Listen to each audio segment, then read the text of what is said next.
This is a Oliver 77 Grove tractor. Of course, sometimes people refer to these as orchard tractors, but where I'm from, I call them a Grove tractor. This tractor actually more than likely it did spend its working life in Florida. A friend of mine owns it now. And this thing doesn't look half bad. Some of these other guys, like he's a freak and stuff. I don't know if he watches them. Yeah.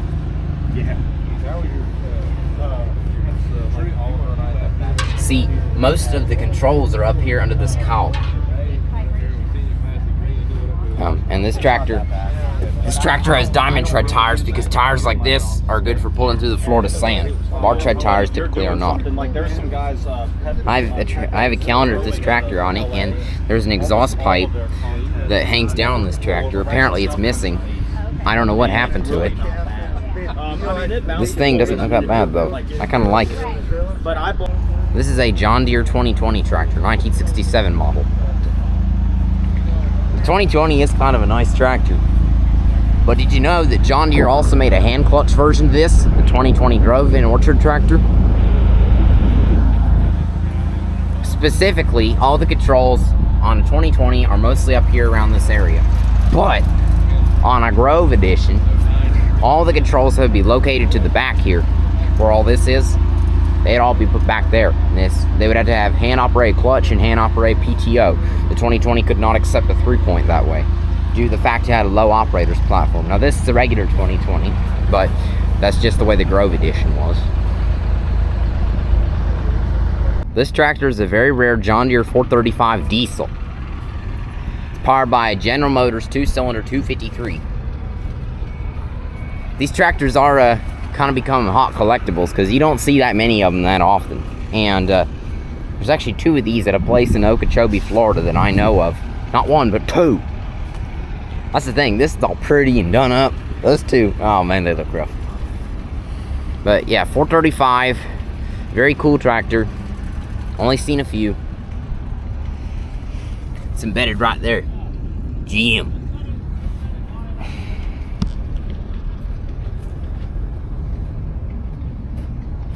This is something I've never seen before, a 70 industrial. I don't know if this is actually industrial or not, but it's pretty cool to see one of these done up in yellow. It has dual tires in the front too, which I didn't notice before. And they're bar treads. Yeah, it even has a big chrome stack. It's a little exaggerated. But yeah, it's a 70 industrial, and there's a case of John Deere toys on the front of it, which is strange. Something I've certainly never seen before. You find something new every day. 420 and 40 high crops. Of course, you can't look those up. There's no serial numbers for whose this is, but here is an A high crop John Deere and an International 650. The 650 doesn't look all that bad at all. A high crop's what I was more concerned about. Look at the number. If there is a tag on it, there could not be. Of course, the tag must be missing from this example. But that's why I have this book. If you don't know what this is the John Deere High Crop book. This book can be used to look up any serial number of high crop. So we'll see. Something you don't see every day. This is a standard propane. I think this might be a G, but I can't say for sure. Yeah, it is a G. I don't think Deere ever built a G standard tractor, even a propane one. They did build a 70 standard, however. So there's a 70 standard here and a G propane standard. Like I said, I don't think Deere ever built one, but it's pretty cool to see that. This place looks great. There's tons of stuff out here. This is a 435 diesel I showed you.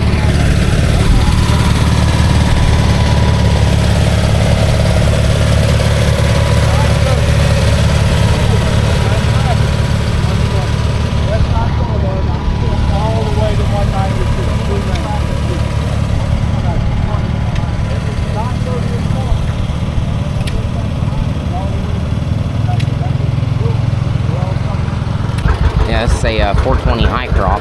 Has a duplicate plate on it. 40 high crop. And the reason they're called high crops is because if you notice how high they are off the ground, extra stance. And this right here is something you don't see every day. A 620 propane grove tractor. In fact, I've only seen a few of these in my whole life, because there was only 92 of these made.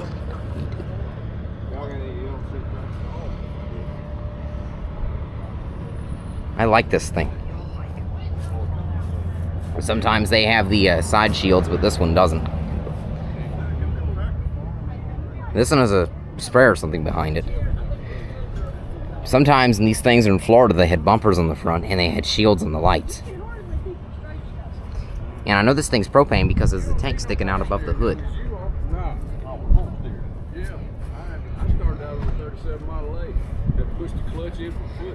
And they're called Grove and Orchard tractors because there's shields here, and these are the fender skirts. In fact, I saw an OEM set of these sell on an auction.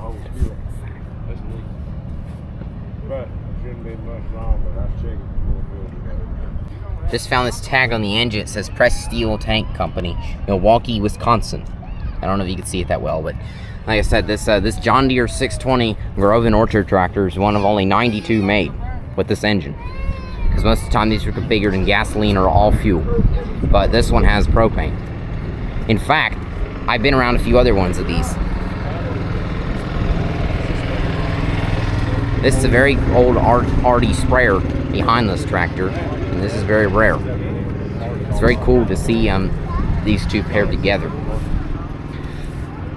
Actually, the thing is, when Deere introduced the 30 series tractors, they just kept building the 620 Grove and Orchard because they felt it wasn't necessary or costly enough to develop a 30 series Grove tractor.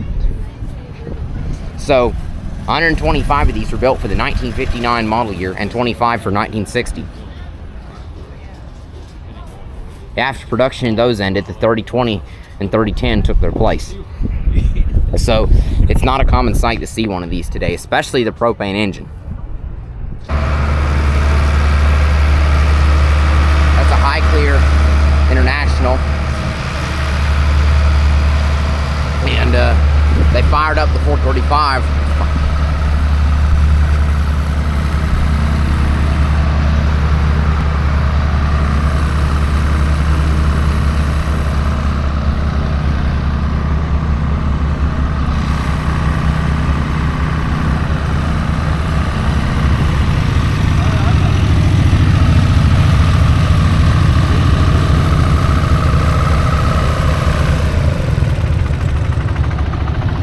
There's the High Clear.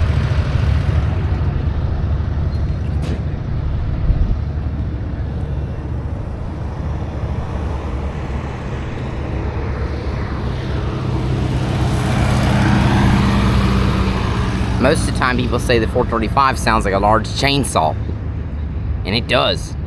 They ain't wrong.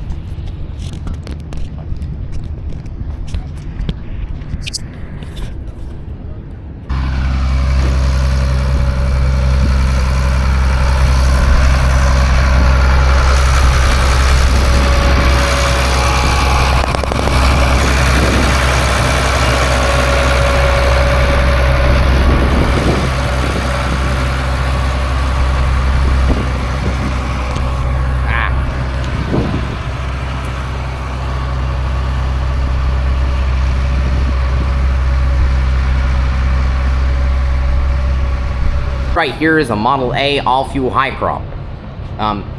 The serial number is 665881. It says it right here. If you look closely enough, you can see that on focus camera.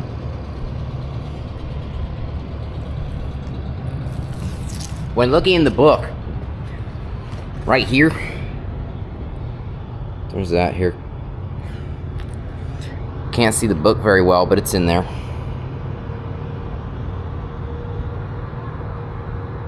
(665,881).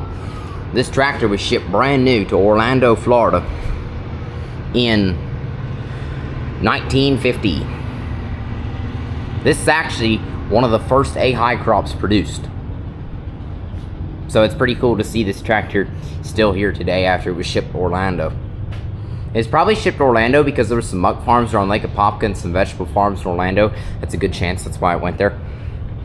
It's still a number, it's not too far off from the first A high crop. So yeah, it's pretty cool to see this tractor sitting here today. Yeah, the A high crop all fuel shipped to Orlando, Florida, brand new.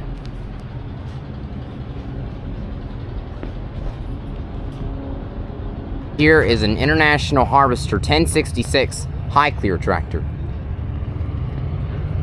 I noticed it has front axle braces. That's typical for things like this. Has a RH5 or something on it. Obviously homemade steps. This looks like a Louisiana special tractor. Oh yeah. Big old clevis hitch on the back. 2 PTOs.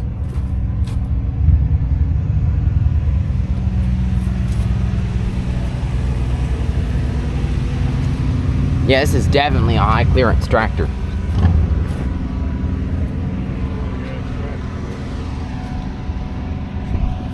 I like high clearances. This right here is one of my most favorite tractors in the world, the John Deere 5020. In fact, I have one of these. It just doesn't run. This one is from Elko, Georgia. Apparently, it's owned by a farm, and I guess they still use it. Oh, it's got a quick hitch. Yeah, this is a very nice looking 5020. You can tell it does get used the way it looks. It's got a big tall stack on it. But yeah, in Florida, in fact, people will put bumpers on these things and use them to run over palmettos and myrtles. That's what some ranchers used to do, and there's still a few 5020s in Florida. We have a couple of them. Most of them have been sent to the junkyard. However, there's still a few out there. They're not all gone. Okay, so inside here there is a Case LP Grove and Orchard tractor. This is I think it's a 430. This is probably done by Pounds Motor Company in Claremont. They did a lot of propane conversions. And over here is a 2020 Grove tractor. 2020 Grove tractor is the last true hand clutch John Deere. And it was specifically designed for Grove and Orchard operators because there's no 3-point on the operator station. The PTO and clutch are hand operated, like a 2-cylinder. That's the thing, that's what I was talking about earlier. The whole operator station has been brought back over the rear axle. And this right here is a rare piece of history. A 111 peanut combine. I think this is Hamilton Halford's, but I can't be sure. John Deere only built about 312 of these. Not that many were sold, and they're a very rare sight today. And I'll show you over here, this is a 620 all-fuel Grove and Orchard tractor. Beautiful restoration, absolutely perfect. This thing looks wonderful. And over here, this is a 620 LP Grove tractor. It's just like the one that's outside, and it also has no side screens. Absolutely amazing to see 2 620 LP Grove tractors in the same place. It is, really. So, here in the book, there's 2 records for 2 730 diesel electric start high crop tractors shipped to Pompano Beach, Florida, and this is one of them. This tractor was shipped brand new to Pompano Beach, Florida on September 14, 1959. And here it is today. I'm surprised it survived, because around Pompano and places like that, there's salt air. There was a lot of farms down there back in the day, and this tractor went down there and probably worked in the vegetable fields.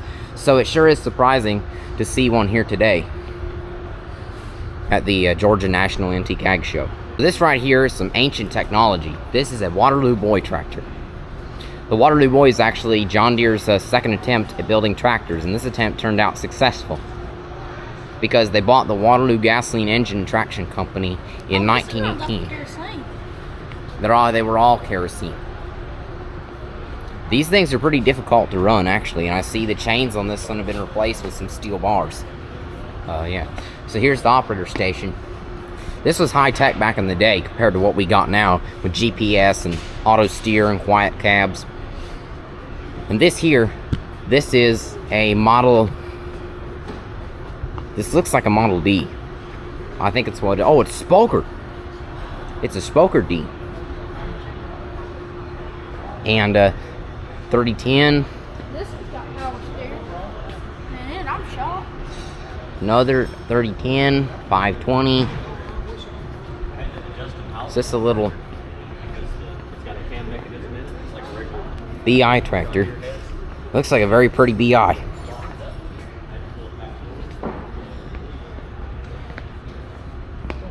Hey, this is a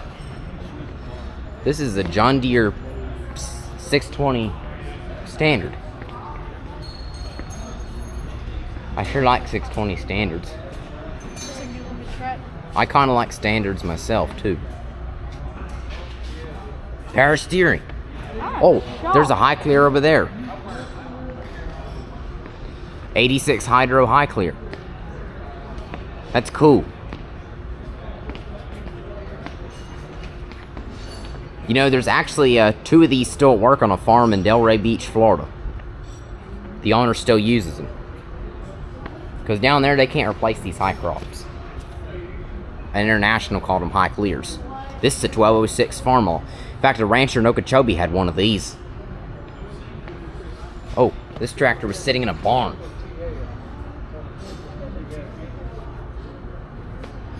And yeah, it's pretty cool to see stuff like that, especially this high clear. And there's lots of other tractors here. Too many to list. That's just a portion. 420 tractor. Another 420 wide. And a 420 that looks interesting, like it's painted orange or something. Could be. Yeah, see here on the wheels and on the frame and all over the back here. Yeah, this thing could be factory orange. You never know.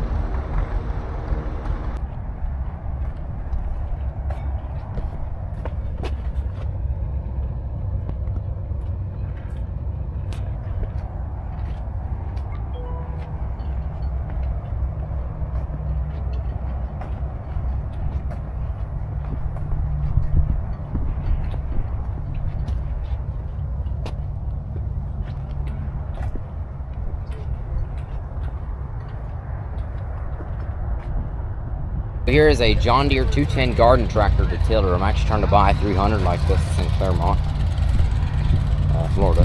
And here is a 730 standard. I think it has a pony motor. This is a nice tractor. I like it. Like, complete the chrome pipe and all. That adds a good touch. I sure like standard and weekend tractors. Especially this type. 3 Silver King tractors. This one is a mower, this one's a row crop, and this one here used to belong to the State of Ohio Department of Highways. Has one of the weirdest contraption loaders that you ever saw. It's a John Deere BO tractor. Here's a Farmall H Industrial. Here's a 2510 John Deere. Here's a 180 Massey. And here's a 630 Propane.